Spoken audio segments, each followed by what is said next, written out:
Hey, j'espère que vous allez bien. Bienvenue dans un nouveau vlog lecture que je suis moyennement emballée à l'idée de tourner, puisque dans cette vidéo je vais lire des livres que je pense, en tout cas il y a de grandes chances, que je n'ai pas aimé. Ça me saoule un peu alors que c'est moi qui m'impose ce concept, mais déjà de base durant cette année et même depuis l'année dernière, j'ai du mal à avoir des coups de cœur, des lectures vraiment qui me marquent, qui me bouleversent comme avant. Et là je vais me mettre une deuxième épine dans le pied en lisant des livres qui sont hors de ma zone de confort, donc des livres qui matchent pas forcément avec mes propres vibes quoi. Après j'ai déjà fait ce genre de vidéos dans lesquelles j'ai eu quand même quelques bonnes surprises, c'est rare, ça reste rare, mais ça allait et ça m'a permis de sortir de ma zone de confort, de surmonter un peu mes réticences par rapport à certains genres et au final ça s'est bien passé. En vrai ça s'est moyennement passé parce que après il y a eu quand même quelques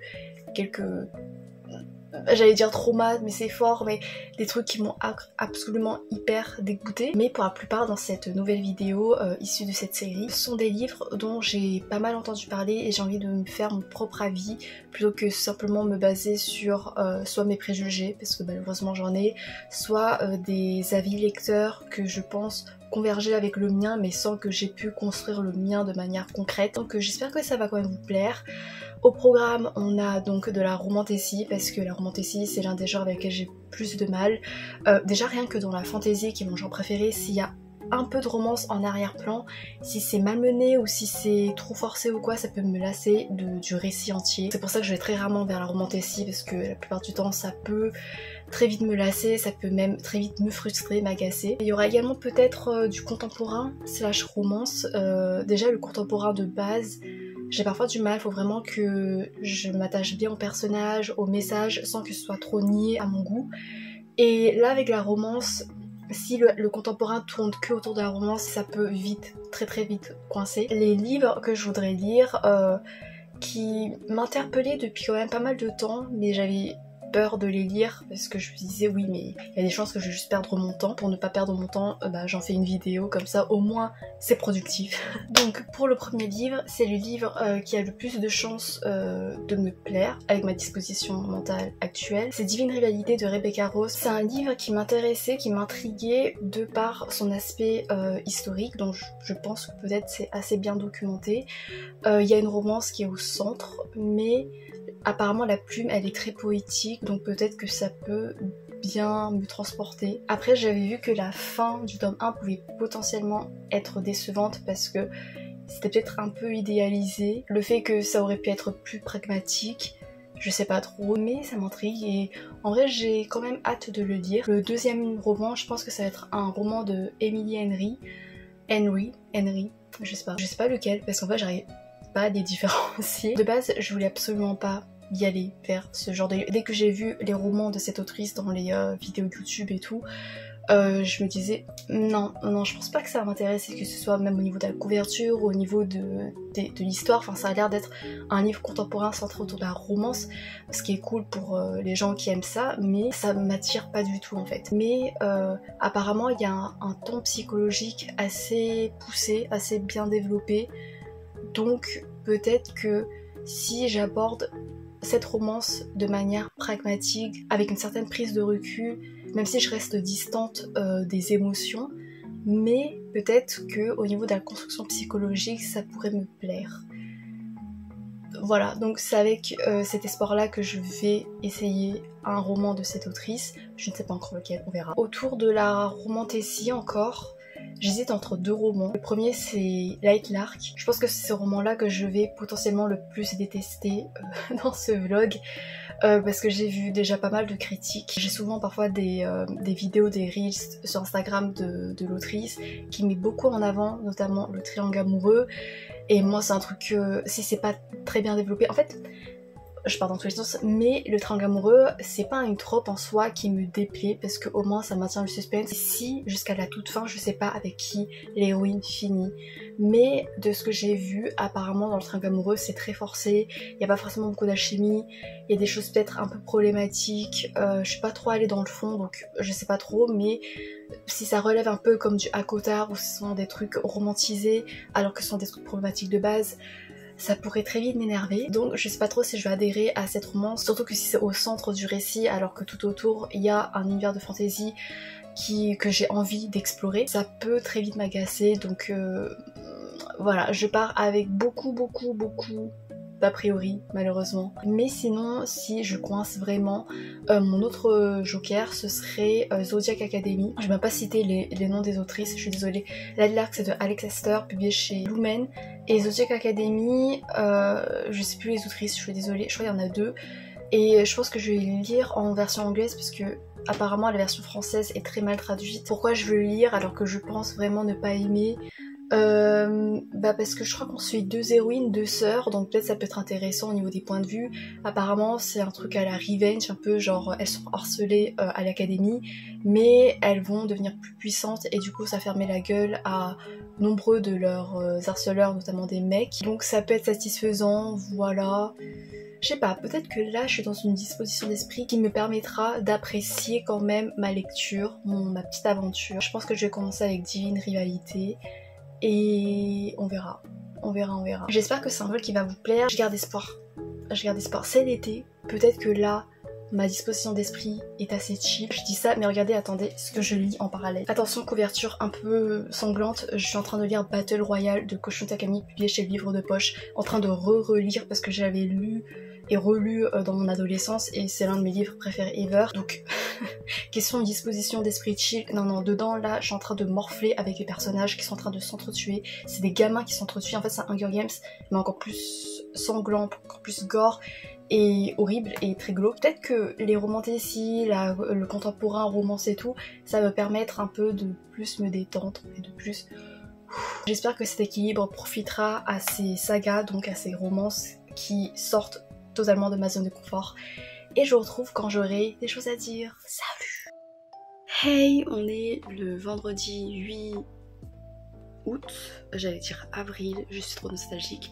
Il est 11h pile et je vous retrouve pour faire un petit bilan tout petit de Divine Rivals que j'ai commencé. J'ai lu la première partie et voilà, je vais juste vous donner un peu mes premières impressions. Ce que j'aime bien, c'est que déjà ça se lit vraiment très bien. Il y a quand même une certaine poésie, mais pour moi, pour l'instant, ça reste assez secondaire. Ce que j'aime bien, c'est au niveau des personnages, au niveau individuel, la tension entre leurs devoirs, entre les responsabilités et leurs propres valeurs, parce que du coup ils évoluent au sein de la presse et on voit l'usage ou non politique de la presse, le fait que la presse peut être un moyen pour porter des convictions, pour sensibiliser, conscientiser la population face à des enjeux, notamment ici autour de la guerre. Et c'est quelque chose qui tient à cœur notamment l'héroïne, parce que au début on voit que son frère part au front, ouais, j'ai même pas résumé, mais je vous résumerai à la fin. C'est une guerre qui concerne pas vraiment directement là où elle vit, donc il y a des gens, notamment son patron journaliste, qui dit qu'elle doit pas s'en préoccuper, qu'on voilà, on s'en fout quoi, on s'occupe de d'autres choses, qu'il faut pas trop rentrer dans les détails. Donc il y a également ce soupçon de censure autour de cette guerre, donc c'est super intéressant. Je m'attendais pas à ce que en fait ce soit une guerre fantastique entre des dieux. Je pensais que c'était une guerre genre comme la Seconde Guerre mondiale, donc voilà, c'est assez intéressant parce que ça rajoute un ton, un aspect mythologique qui est assez agréable à voir. Ça facilite également l'attachement aux personnages puisque on les voit être tiraillés entre ces deux pôles, entre ce qu'ils doivent faire, ce qu'ils veulent faire, et c'est beau à voir. Et puis ça passe également par l'écriture, j'ai embrayé sur la relation amoureuse. Ce que j'aime bien, c'était au début la dynamique de rivalité, la dynamique avec les boutades, le fait que ce soit aussi hyper gamin, genre la meuf elle a un peu bougé des trucs sur le bureau du mec parce qu'elle sait que c'est quelque chose que lui seul va remarquer et qui va profondément l'agacer. Elle fait ça chaque matin pour l'énerver et genre c'est des trucs trop mignons en vrai, c'est trop gamin et du coup c'est drôle. Mais malheureusement cette période de rivalité, de boutade, de querelle s'estompe assez vite pour laisser place à une dynamique plus tendre, plus affectueuse, même si voilà ça reste léger. Mais en fait c'est ça que j'ai du mal avec les Enemies to Lovers. Là ça partait bien pour que j'adhère, c'est juste que ça tombe très vite dans le pas Enemies tout quelque chose d'autre, parce qu'il y a déjà des soupçons d'attirance. Dès le début la fille elle est pas indifférente face à la beauté du mec, elle le répète souvent, il a une beauté ravageuse et tout, et je trouve que c'est cliché, c'est pas un ingrédient nécessaire pour notre appréciation du mec comme un potentiel love interest ou un potentiel crush, tu vois. Et moi je trouve que c'est lourd. Du coup je suis trop deg parce que ça n'a pas cultivé suffisamment pour moi l'ambiguïté, la platonicité de leur relation, même si là ils sont pas encore en couple. Mais moi quand je veux un slow burn ou un enemy slow burn, c'est qu'au début il n'y a pas ce genre d'indice et que les moments un peu d'attention, de sollicitude entre eux, ça se développe plus tard. Parce que je trouve que là, ça perd de son charme parce que ça arrive trop vite. Parce que même si on sait en commençant le roman qu'ils vont finir ensemble, mais c'est de voir comment ils vont finir ensemble et de laisser le temps à nous de nous attacher à leur dynamique, d'abord en tant qu'ennemis et un peu de nous titiller, tu vois, et de laisser un peu de suspense. Mais là la tension elle s'évapore très vite. J'aime bien quand genre le mec il la complimente sur sa plume et genre il lit ce qu'elle écrit. J'avoue ça c'est trop mignon. Parce que je sais pas, le fait de t'intéresser à comment la personne écrit, à aimer comment la personne écrit, c'est une marque d'attachement à sa sensibilité, à sa plume, enfin je trouve que c'est très fort. Donc ça j'ai bien aimé. Il y avait des choses, je pensais que ça allait être facile dans leur relation et au final non, parce qu'au vu de la fin de la première partie je sais pas trop comment les choses vont évoluer. Et en fait par exemple dans la première partie il y a une tragédie et j'avais peur que cette tragédie soit utilisée au bénéfice du développement du couple, comme ça les permet de se rapprocher parce que t'en as un qui est là pour l'autre et du coup l'autre se rend compte de ses sentiments et vice versa. Et la tragédie au final elle est mise au second plan, alors que non, la tragédie est mise au service de quelque chose d'autre qui est beaucoup plus intéressant je trouve. Après il y a des choses qui m'ont un peu fait lever les yeux au ciel. Je vais pas trop rentrer dans les détails parce qu'au final c'est des trucs assez minimes et j'arrive à un peu passer au dessus parce que j'arrive à quand même m'en faire une raison, donc je vais pas trop en parler. Mais sinon globalement là j'ai juste hâte de continuer ma lecture, donc ça annonce du bon. Voilà, j'espère que la suite sera intéressante également. Je vous laisse et à plus. Hey, je vous retrouve, on est le dimanche 10 août, il est 11h41 et ça fait depuis 2 jours que j'ai fini Divine Rivalité de Rebecca Ross. Désolée également si ça fait un peu sombre, mais j'ai dû fermer les volets puisque la chaleur tape fortement, on est en période caniculaire. Super, ça m'a trop manqué. On va suivre une héroïne dont le frère est parti à la guerre. C'est une guerre entre les dieux, donc le frère lui s'est enrôlé dans le camp de la déesse face à un dieu.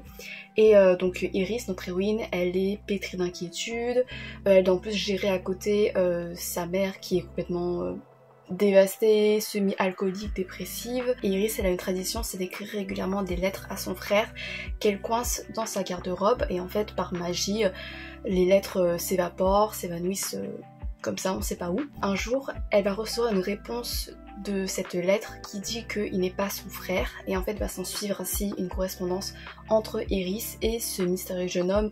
On sait directement qui est ce jeune homme là puisque en gros ça va être son rival à son poste de travail.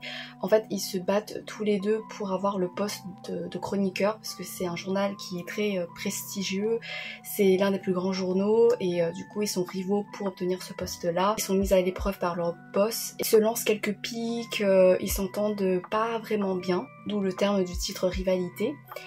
Et donc on s'en doute bien, ça va être une romance qui va éclore entre les deux protagonistes. Le fait que également il y a ce mystère au niveau de la correspondance parce que le mec il sait qu'il est en train de correspondre avec Iris mais Iris ne sait pas avec qui elle correspond et qu'elle correspond avec le mec qu'elle est censée détester. Enfin bref, j'ai mis 3,25 à mon expérience de lecture, donc je vais pas revenir sur les choses que j'ai déblayées avant parce que ça n'a pas vraiment changé.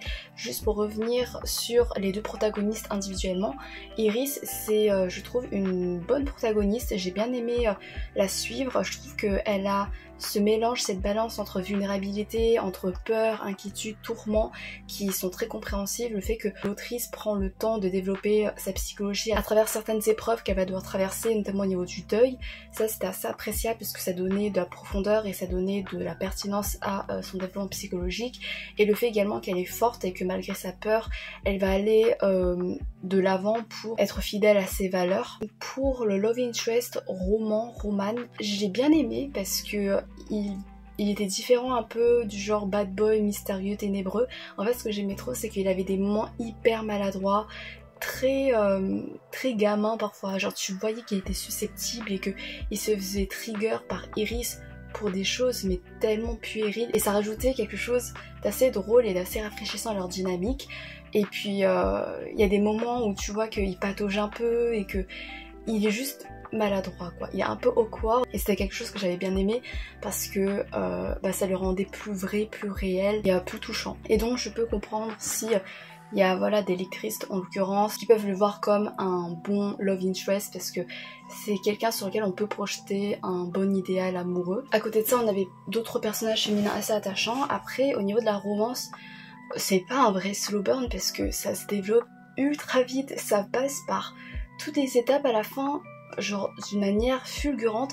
Après dans le contexte de la guerre, le fait que la menace de la mort est palpable autour d'eux parce qu'ils sont confrontés voilà à des gens en souffrance, à des gens qui ont tout perdu, à des gens en deuil et des gens qui sont en train de mourir. Donc c'est logique qu'ils veulent profiter un maximum et que donc dans leur relation ça fait un peu précipité.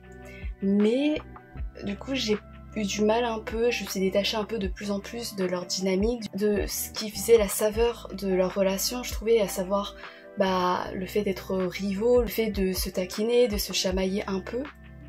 Et au final le titre Divine Rivalité ça vaut pour les 2/3 et après à la fin c'est pas vraiment des rivaux, enfin même à la moitié c'est plus vraiment des rivaux quoi. Je suis restée sur ma faim et j'avais l'impression d'être vraiment trop derrière par rapport à eux qui avançaient d'une manière waouh, d'une manière à vitesse grand V dans leur relation. Pour une romantécie, j'ai quand même bien apprécié alors que de base comme j'avais dit j'ai du mal avec la romance, mais c'est parce que les personnages ils sont vraiment sympathiques, il y a de bons moments quand même romantiques, il y a quand même une certaine tension même si pour moi je trouve c'est un peu gros, tu vois, les moments où ils se touchent et avec du contact physique, parfois c'est un peu forcé, enfin limite tu vois l'autrice qui est en train de te faire un clin d'œil derrière quand elle écrit ses phrases en mode ouais regarde là ça va te titiller un peu.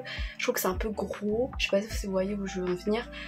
Moi j'avais besoin encore de plus de platonicité dans leur relation pour pouvoir vraiment me familiariser avec leur dynamique et pouvoir me projeter un peu dans leur éventuelle romance, et là ça m'a... voilà, j'ai été un peu détachée. Pareil, le fait d'utiliser la guerre elle est bien développée mais tu sens que c'est vraiment un arrière-plan et que c'est pas le plus important. Parfois j'ai un peu du mal à créer de la romance dans un contexte aussi rude, comme si les éléments tragiques étaient au service de la romance. Après là c'était pas aussi flagrant. Après c'est normal parce que c'est une romantécie, donc c'est une romance sur fond de fantaisie, sur fond d'un contexte, donc c'est la romance qui prime. Mais voilà, je sais que heureusement que je lis pas beaucoup de romantécie parce que c'est un truc qui pourrait très vite me blaser. Ça reste une bonne lecture, ça va être totalement oubliable, mais j'ai bien aimé et j'ai apprécié pouvoir découvrir ce livre qui m'intriguait quand même au vu de son succès, au vu également de ce que ça en dégageait, et pour en revenir à la plume, je suis consciente que là je lis une traduction, donc peut-être que ça a vraiment atténué la beauté, ça a peut-être altéré le style de l'autrice, le fait que ça déborde de poésie, qu'il y a une élégance dans la prose, peut-être qu'en français tu vois genre ça a pas été bien retranscrit. Parce que c'est difficile également, donc voilà, je vais pas cracher sur la plume, je vais pas dire que j'étais déçue ou quoi, parce que je sais pas comment ça a été en anglais. Pour ma prochaine lecture, donc je vais essayer de basculer dans le contemporain avec un livre, comme j'ai dit, de Emily Henry. Dans le catalogue de la médiathèque, il y a plusieurs titres, je vais choisir en direct avec vous. Il y a Happy Place, People We Meet on Vacation, Funny Story, et comme dans un roman d'été. Alors au niveau des titres, alors celui qui m'attirerait le plus c'est peut-être Happy Place parce que ça promet un peu un côté évasion dans un endroit chill, dans un endroit chaleureux. Le résumé, Harriet et Wynne forment le couple idéal, ils vont ensemble comme le pain et le beurre, le gin et le tonic, je sais pas comment on dit, le gin, le gin, j'ai un peu honte. Blake Lively et Ryan Reynolds. Pour l'instant je suis pas très fan de Blake Lively et Ryan Reynolds, moyen dans le résumé. Pourtant cet été ils vont devoir mentir à leurs amis, car Harriet et Wynne ont rompu 6 mois plus tôt et personne n'est encore au courant. Ce sont leurs dernières vacances dans le cottage et ils retrouvent la même bande de copains depuis 10 ans et ils ne veulent pas gâcher ce moment précieux. Alors ils vont jouer la comédie une semaine de plus. A priori c'est le plan parfait, enfin si vous le regardez de loin à travers des lunettes de soleil enduites de crème solaire. Ok, donc c'est peut-être un truc de seconde chance, ça peut être intéressant, si au niveau psychologique c'est bien développé. On a le thème de l'amitié, peut-être que leurs relations amicales vont être bien développées également. pourquoi pas. People we meet on vacation, 2 meilleurs amis, 10 road trip, une dernière chance de tomber amoureux. Poppy et Alex n'ont absolument rien en commun. Il est... Mon ventre commence à gargouiller, je suis désolée. Poppy et Alex n'ont absolument rien en commun. Il est grand, calme et aime rester chez lui avec un bon livre. Elle est petite, grande gueule, mordue de fêtes et de voyages. Pourtant, ils sont les meilleurs amis du monde depuis 10 ans. Chaque été, ils se donnent rendez-vous pour une semaine de vacances ensemble, jusqu'à il y a 2 ans quand ils ont tout gâché. Coincée dans son train-train quotidien, Poppy ne rêve que d'une chose, retrouver son ami et leur traditionnel road trip estival. Lorsqu'Alex accepte de repartir avec elle, Poppy sait que c'est sa dernière chance de tout arranger entre eux, mais après 2 ans de silence, peut-il vraiment faire comme si de rien ne s'était passé? Ah, c'est un Friends, tout, on essaie d'être lovers. Ça peut être cool aussi. Ok, il y a comme dans un roman d'été. Ça, ça peut être parlant parce qu'on est en été, si vous n'avez pas remarqué. Augustus Everett est un écrivain sérieux considéré comme le nouveau génie des lettres américaines. January. Oh, je peux pas leur prénom. Ils sont des prénoms de mois. En fait, j'ai un problème avec les noms, les prénoms. Genre, si c'est trop cliché, là c'est avec des mois, genre, est-ce que ça va être une métaphore en mode de, ouais, t'es Augustus, t'es mon mois d'été, moi je suis January, je suis en hiver, donc on n'est pas compatibles, mais on est 2 opposés, et du coup, je sais pas. January Andrews ne compte plus les best-sellers publiés, mais dans un tout autre registre, la comédie romantique. Si elle multiplie les happy endings, Augustus réserve à ses personnages des destins épouvantables, aux antipodes l'un de l'autre. On montre la gargouille, je suis désolée. Aux antipodes l'un de l'autre, voilà, les 2 opposés, je l'avais vu parce que c'est août et janvier 1-1. Ils vont néanmoins se croiser et se lancer un défi. Elle passera l'été à écrire un grand roman littéraire, lui s'essayera à une comédie sentimentale. Afin de trouver l'inspiration, January organise pour Augustus des excursions romantiques et lui emmène à la rencontre... non, je la flemme, ça me plaît pas. Et sinon, funny story, la vengeance est un plat qui se mange à 2. Point d'interrogation. Daphné adorait la façon dont son fiancé Peter racontait leur histoire, leur coup de foudre de leur retour dans sa ville natale au bord du lac. Jusqu'à ce qu'il ajoute un chapitre final inattendu. Il était en fait amoureux de sa meilleure amie d'enfance, Petra. Oh, c'est ainsi que Daphné se retrouve en coloc avec Miles, l'ex de Petra, qui vient lui aussi de se faire larguer. Ils n'ont rien en commun, sauf un cœur brisé, une bonne dose de rancœur et une idée folle. S'affichant en couple pour semer le trouble. Ah, c'est le trope fake dating. Ok. J'ai pas lu, je crois ça, parce que ça m'a jamais vraiment intéressé. Je trouve ça toxique, pas toxique, mais genre tu te forces pour les apparences. Tout est faux, bien sûr. Aucune chance que Daphné oublie l'amour de sa vie avec ce mec qui porte des crocs et écoute des balades déprimantes toute la journée. Ce serait ridicule, blablabla. C'est tellement prévisible. J'ai l'impression que celui qui a un peu plus de suspense, c'est Happy Place, parce que la manière dont ils doivent cacher leur relation auprès de leurs amis, j'imagine le trop de proximité forcée. Je sais. Je pense que je vais essayer Happy Place, parce que je pense que c'est celui dont j'ai le plus entendu parler. Donc je sais pas. Donc je sais pas ce que je voulais dire. C'est peut-être le plus iconique. Moi je mise sur le côté psychologique, sur le côté amitié également. Happy Place, tu vois, genre c'est un peu une connotation found family, safe place. Je vais essayer Happy Place et on verra. Je vous retrouve plus tard quand j'aurai des choses à dire parce que là j'ai déjà beaucoup trop parlé et je meurs de chaud. Salut! Encore une luminosité dégueulasse, mais je vous reprends très brièvement en ce mardi 12 août pour vous parler d'une transition de lecture. Voilà, donc je vais parler très brièvement, mais j'ai décidé officiellement d'abandonner ma lecture de Happy Place de Emily Henry. C'est pas tant parce que c'est à cause de Emily Henry que j'accroche pas, mais c'est parce que c'est du contemporain romance. Et là, on est en période caniculaire, je me fatigue facilement. J'ai besoin d'une lecture qui me stimule, qui me happe facilement sans que je fasse trop d'efforts pour m'investir. Et j'avoue qu'un contemporain roman ça marche pas des masses puisque déjà qu'un contemporain je rame un peu. Alors un contemporain romance centré autour d'une romance, d'une relation amoureuse, j'ai encore plus de mal parce que même si dans Happy Place il y a des ingrédients qui rendent l'histoire dynamique, je sens la potentielle richesse qui réside dans l'univers, dans l'histoire, dans les relations entre les personnages, parce que on va développer des relations amicales, des relations sororales qui on sent sont très fortes, qui comptent pour la narratrice, mais quand je me replonge dedans et quand je sais que le mystère, que la tension, que l'intrigue en fait gravite essentiellement autour d'une relation amoureuse, j'éprouve un désintérêt profond mais profondément ancré et j'arrive pas à m'en extirper et donc c'est hyper regrettable parce que du coup ça me fatigue avant même que je me plonge dans la lecture. Je me dis là la chaleur me fatigue déjà, je vais pas me forcer avec Happy Place, je vais l'abandonner pour l'instant, peut-être qu'un jour je vais me replonger parce que je sais qu'apparemment l'autrice elle est douée pour développer la vulnérabilité psychologique des personnages. Ici je crois que ça va développer notamment les problèmes de communication qui sont très réalistes au sein d'un couple, mais je suis pas du tout intéressée. Et même encore une fois on est avec des personnages qui sont hyper parfaits physiquement. Le mec il décrit, en fait il est pas décrit comme beau, mais il est quand même décrit comme avec un certain charme que je trouve assez classique quoi.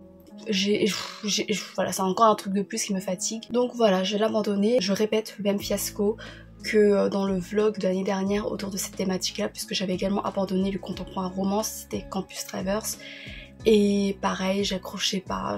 J'avais également abandonné une dark romance, l'ombre d'Adeline, mais bon ça c'est parce que c'est un peu normal, on n'est pas toutes et tous résistantes à ce genre de genre. Je vais me plonger directement dans Zodiac Academy, le tome 1 de Caroline Peckham et Suzanne Valenti. Je me le suis procuré en anglais parce qu'apparemment la traduction française est vraiment genre façon ChatGPT, façon Google Trad. J'espère que mon niveau d'anglais sera à même de pouvoir quand même apprécier au max le lore de l'univers.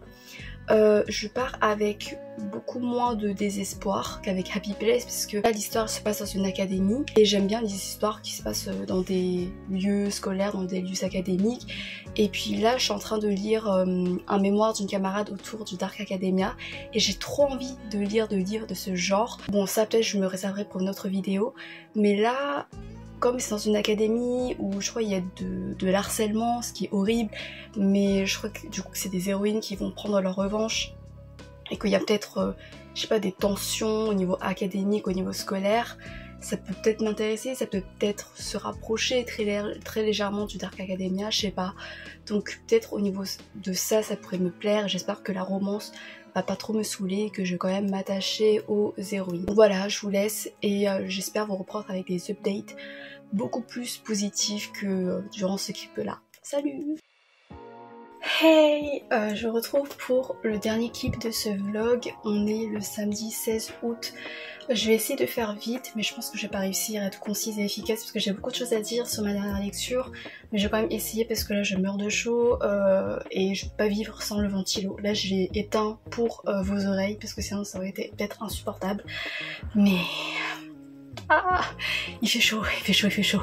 Donc, ma dernière lecture a été Zodiac Academy de je ne sais plus qui, je suis désolée, publié en auto-édition en VO. C'est le dernier livre que je présentais pour cette session de lire hors de ma zone de confort parce que ce livre a aspiré toute ma motivation. Je pense que je suis restée un peu trop en dehors de ma zone de confort. Une semaine, c'est beaucoup trop, donc là, j'ai juste qu'une envie, c'est de retrouver mon petit nid, mon petit cocon littéraire qui m'est tellement familier, qui m'est tellement représentatif parce que j'ai vu des choses dans Zodiac Academy, j'étais en mode ah mais c'est pour ça que j'aime pas la romance, enfin c'est pas encore de la romance mais il y a des trucs, ça me saoule. Bref, Zodiac Academy au début, franchement j'aimais bien, franchement j'ai accroché grave, j'ai lisé la première partie avec beaucoup de fluidité. Alors en partie parce que c'est mal écrit. Autant en français ça m'aurait dérangé, ça m'aurait titillé parce que c'est ma langue maternelle, autant en anglais comme je suis pas 100% bilingue, ça me dérange pas que les phrases soient plus simples. Au contraire je trouve que ça rajoute un certain charme, ça me rappelle un peu les web novels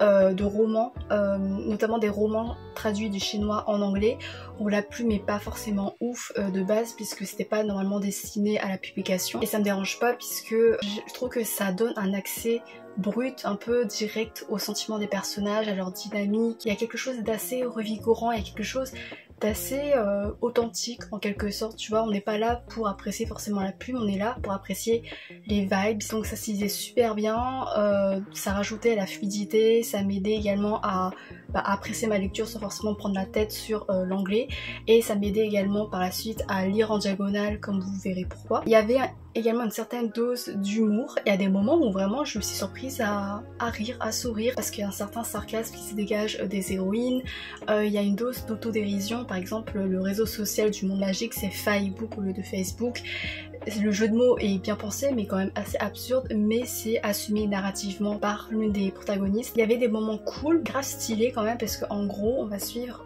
deux protagonistes qui sont des sœurs jumelles qui sont orphelines dans le monde réel, voilà, elles ont tout perdu, elles galèrent financièrement, et arrivées à leur majorité, elles apprennent qu'elles sont les filles de souverains d'un monde magique, d'un monde de fae, mais leurs parents biologiques ont péri, et du coup elles peuvent revendiquer le trône et du coup asseoir leur pouvoir sur ce monde là, mais pour ça elles doivent intégrer une école, le Zodiac Academy, et pouvoir développer leur pouvoir et pouvoir ainsi se rendre légitime en tant que future souveraine. Sauf que dans cette école là, elle se heurte à une discrimination sans nom, à du harcèlement, à du rabaissement moral, physique, etc.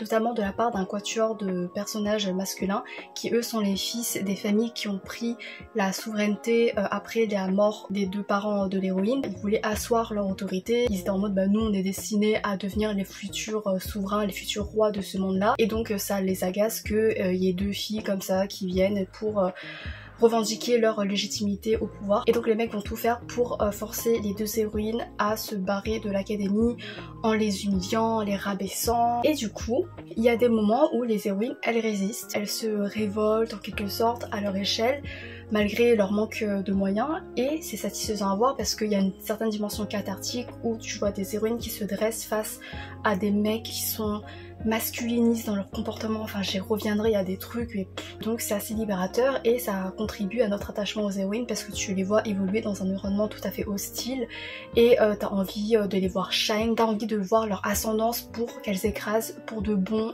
ces petits merdeux. Donc ça maintenait une certaine tension au niveau de la narration parce que ça te donnait envie de lire la suite. Au niveau des pouvoirs, ça se base sur le principe des 4 éléments. C'est assez cliché, c'est du vu et du revu, mais ça me plaît toujours autant parce que d'une part je trouve que le fait d'imaginer la manipulation des éléments, les mouvements, l'action et tout, je trouve que c'est assez fascinant, je m'en lasse pas, et en plus ça me rappelle vachement Avatar, le dernier maître de l'air, donc voilà, comme c'est le meilleur chef d'œuvre de tous les temps, et ça me rendait un peu nostalgique quoi. Au début je m'attachais aux héroïnes, je m'attachais à l'univers, enfin en tout cas au potentiel de l'univers, mais cette énergie là s'est fortement altérée avec les choix narratifs, avec les décisions complètement aléatoires des héroïnes. Alors, pour faire par exemple une comparaison avec Divine Rivalité, j'avais reproché à Divine Rivalité de basculer trop vite dans la romance, de pas avoir assez exploité le potentiel en tant que rivaux, parce que je trouvais que c'était de là que découlait le véritable charme de la relation. Dans Zodiac Academy, il y a une hostilité prégnante du début à la fin. Même quand tu penses que ça va s'adoucir, ça devient pire ou quoi, c'est horrible. Donc il y a quand même une certaine tension, ça te donne envie de lire la suite comme j'avais dit, mais c'est tellement toxique, c'est tellement malsain, c'est insupportable parce que en fait les personnages masculins, du coup les harceleurs, et d'ailleurs en fait le sous-titre du premier tome c'est A Bully Romance, enfin je sais pas si c'est juste du tome 1 ou de toute la saga, mais du coup c'est une romance de harcèlement. À quel moment ça colle? Mais donc le quatuor masculin, c'est le portrait parfait des masculinistes toxiques comme pas possible. Par exemple les mecs qui considéraient les femmes, les filles comme des objets, comme des proies sexuelles, ils pouvaient disposer d'elles sans leur consentement. Genre en fait c'est tous des fae, mais il y a également différentes classes et il y en a un, c'est un vampire, il va mordre, il va sucer le sang d'une des héroïnes mais sans son consentement. Et il va l'affirmer comme sa possession à lui, en mode c'est sa source de nourriture à lui quoi. C'est hyper morbide parce que à chaque fois du coup la fille elle est pas assez forte pour résister. Leur relation va quand même être sexualisée puisque du coup il y a un moment qui est explicitement sexuel. À quel moment il y a une tension sexuelle qui a pu naître et pourquoi? Parce qu'en fait les personnages masculins c'est également les archétypes de mecs hyper musclés, hyper beaux aussi, enfin c'est très très mis en avant le fait que les héroïnes elles sont conscientes que ces mecs là ils sont odieux, mais plusieurs fois elles peuvent pas s'empêcher de se dire ouais mais quand même il est trop beau. Je suis en mode en fait t'es en danger limite de mort face à ces gars là, ils sont odieux, comment t'arrives encore à remarquer qu'ils sont beaux? Tu peux remarquer une fois au début genre ouais, mais les moments où ils sont en train de te rabaisser, de te harceler, Genre je vais vous lire des extraits parce que j'en ai relevé. Par exemple, Seth c'est un des mecs odieux là. Seth se lécha les lèvres et cette vision était si sexuelle que je ne pouvais pas m'empêcher de fixer sa bouche. Déjà, l'action est assez cringe. L'un des principaux love interest, qui est par ailleurs très cliché physiquement, genre dès qu'il apparaît, en gros il est décrit comme ayant des yeux sombres qui provoquent une certaine chaleur chez la narratrice. Il est plus large, plus musclé que les autres évidemment, parce que plus t'es musclé et plus ça prouve ta valeur évidemment. Il a des cheveux ténébreux, là j'ai très mal traduit parce que du coup j'ai lu en anglais. Il a des tatouages évidemment.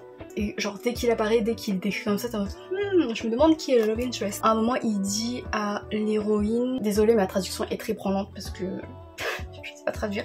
Si tu entres dans ma chambre sans y être invitée une fois de plus, alors il vaudrait mieux que ce soit parce que tu es prête à te prosterner devant nous ou me supplier, genre bend over the headboard, genre te pencher sur ma tête de lit pour te faire crier mon nom. Bref voilà, vous avez compris. Et il susurra et toute son assurance affole mon libido traître. En fait c'est des moments cringe comme ça qui sont hyper glamourisés ou sensualisés dans la romance. Je ne comprends pas. Moi ça me... Oh, peut-être c'est juste que c'est pas mon type de fantasme, surtout de la part de gens qui te harcèlent, qui te rabaissent, qui te voient comme des sous-merdes.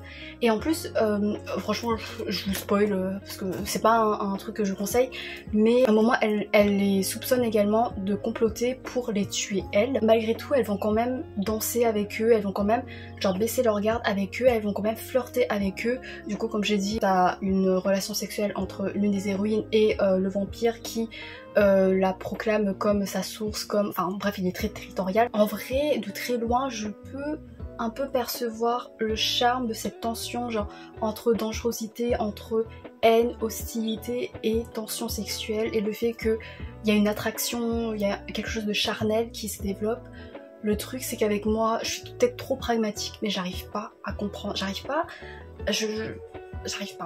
à adhérer à ça, j'arrive pas à adhérer à ce charme là parce que c'est trop gros pour moi. Je me demande mais comment tu peux offrir ton corps à un mec qui dispose de toi déjà sans ton consentement. Je sais pas si c'est parce que je suis en plein dans Buffy en ce moment, mais le vampirisme c'est genre un peu une métaphore d'une agression sexuelle si c'est pas consenti, tu vois, à mon sens. Donc bref, et en plus le fait que la plume soit assez bancale, j'arrive pas à y voir une certaine profondeur psychologique dans cette tension entre attraction charnelle et hostilité et tout, parce que j'ai l'impression que c'est surtout juste gratuit pour faire le portrait d'un type de fantasme.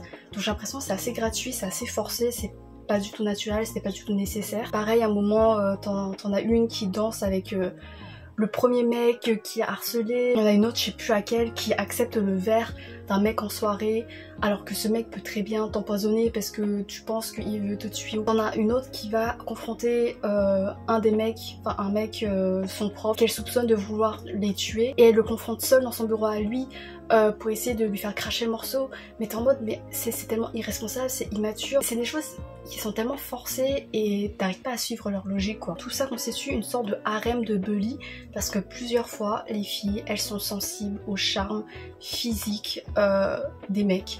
Elles répètent souvent qu'ils sont trop beaux et que blablabla et que ça les fait chavirer ou je sais pas quoi. Et en fait j'arrive pas. Autre trait masculiniste, ils ont une fierté dans leur force physique. En fait pour eux c'est un moyen d'asseoir leur domination sur les autres. Ils sont très facilement vexés, ils sont incapables de se remettre en question. Dès qu'on pointe une de leurs failles, une de leurs contradictions, ils se rétractent et ils en viennent à exprimer leur colère de manière violente et de manière humiliante. En fait c'est des gros gamins et je sais pas comment les gens pourraient les considérer comme des love interests qui sont rien pour eux. Genre t'en as un, c'est un prof, c'est censé être un prof, il est gamin comme pas possible, il est pathétique, quand il voit les élèves se faire humilier et tout, il bouge pas d'un doigt et tout, et pareil lui, il les humilie en plus et il utilise de la force pour...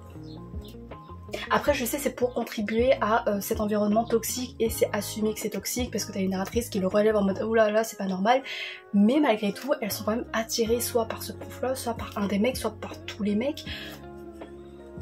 J'en ai marre. Et peut-être que ce portrait de la masculinité toxique en fait ça va être assumé par la suite, enfin je pense que c'est un peu assumé ici mais avec les comportements des héroïnes. Encore une fois, je trouve que c'est pas très bien fait, mais peut-être que du coup ce serait une manière de dénoncer la masculinité par la suite et pour offrir un terrain d'évolution potentielle, de remise en question des personnages masculins et qui vont peut-être genre traverser une certaine période d'humilité parce qu'ils en ont grandement besoin. Mais comme là dans le tome 1 c'est fortement mélangé avec la glamourisation au niveau sexuel et tout, bah c'est comme si ça glamourisait un peu le harcèlement. Ça me donne pas du tout envie de lire la suite parce que la frontière entre le harcèlement et le fait que c'est glamourisé, genre c'est très poreuse pour moi.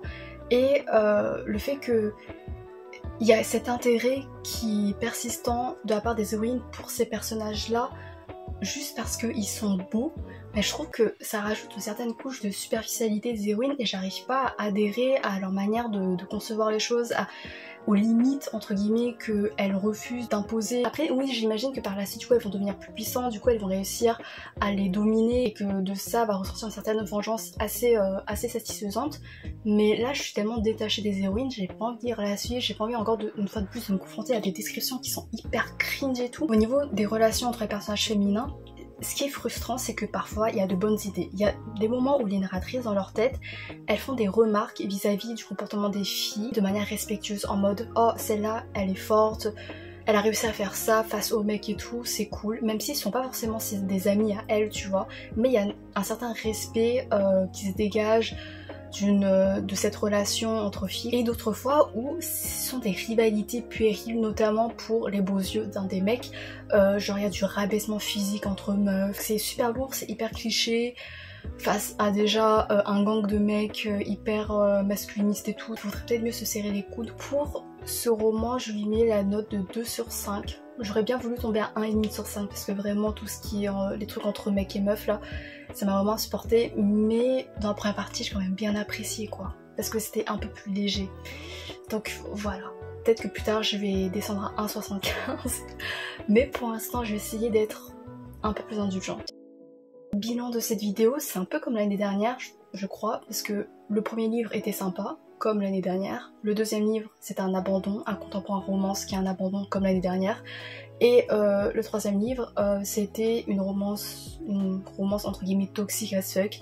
Et du coup, j'ai du mal à venir à bout parce qu'en fait, j'ai lu vraiment en diagonale juste pour avoir les grandes lignes. Donc c'est pas glorieux. J'ai pas évolué depuis. En fait, à chaque fois, avant de commencer ce genre de vlog, j'ai l'impression d'être préparée pour encaisser les choses toxiques, d'être prête à prendre du recul par rapport à ces choses-là, des choses que j'apprécie pas, pour pouvoir quand même relativiser sur ma lecture et apprécier les choses aux alentours. Mais au final, je reste quand même contaminée principalement par les choses qui me dérangent, j'arrive pas à passer outre ça. Au niveau de la dark romance, au niveau de la romance de harcèlement, je vois le charme, l'intérêt, pas le charme, mais je vois l'intérêt, genre ça peut procurer de l'adrénaline ou quoi, mais j'arrive pas. En fait, j'arrive pas à ne pas transposer les fictions dans la réalité, à ne pas apposer mes valeurs réelles dans les histoires, dans la construction des personnages, des dynamiques relationnelles. Je le prends personnellement et donc ça me révolte très facilement. Après, je sais que j'ai pas besoin de ça pour pouvoir apprécier à fond mes expériences littéraires, parce que en dehors de la romance, il y a plein de choses à découvrir.